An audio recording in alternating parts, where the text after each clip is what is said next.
Ekonom senior IMF puji perekonomian Indonesia, dinilai paling tangguh. Perekonomian di Indonesia terus menunjukkan tren positif. Hal ini kian memperkuat optimisme yang disampaikan oleh Presiden Jokowi bahwa dunia boleh saja tengah dibayangi oleh ancaman resesi ekonomi global, tapi Indonesia memiliki perekonomian yang kuat untuk terhindar dari ancaman resesi tersebut.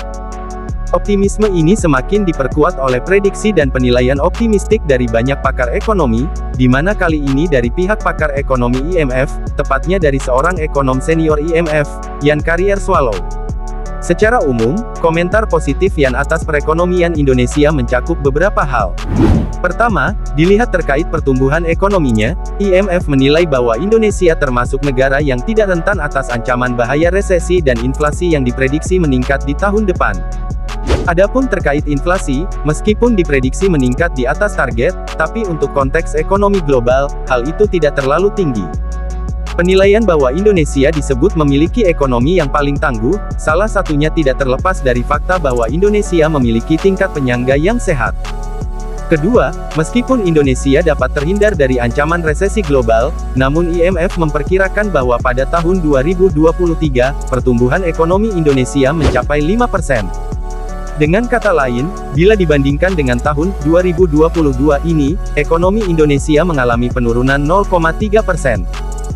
Salah satu penyebab dari turunnya pertumbuhan ekonomi di 2023 nanti, ini terkait dengan ketidakpastian global akibat perang, inflasi, dan krisis komoditas yang berpengaruh terhadap investasi, seperti yang sudah sering dikatakan dan disiagakan oleh Presiden Jokowi. Di samping memberikan pujian, IMF juga memberikan saran-saran penting untuk mendorong pertumbuhan ekonomi Indonesia. Di antaranya Indonesia perlu berinvestasi lebih di bidang-bidang seperti pendidikan, layanan kesehatan, dan infrastruktur. Strategi ini dapat mendorong ekonomi lebih produktif dan bertahan dalam jangka panjang. Saran-saran dari IMF, terkait investasi di bidang pendidikan, kesehatan dan infrastruktur, sejatinya sudah dilaksanakan dengan baik oleh Presiden Jokowi. Bahkan visi Indonesia sentris dari Jokowi telah berhasil mendorong pembangunan infrastruktur yang merata dan penuh keadilan. Sebab itu, sejalan dengan pandangan IMF di atas, infrastruktur yang dibangun oleh Presiden Jokowi menjadi proyek jangka panjang yang dapat mendorong pertumbuhan ekonomi di berbagai daerah, dan dapat mengurangi ketimpangan.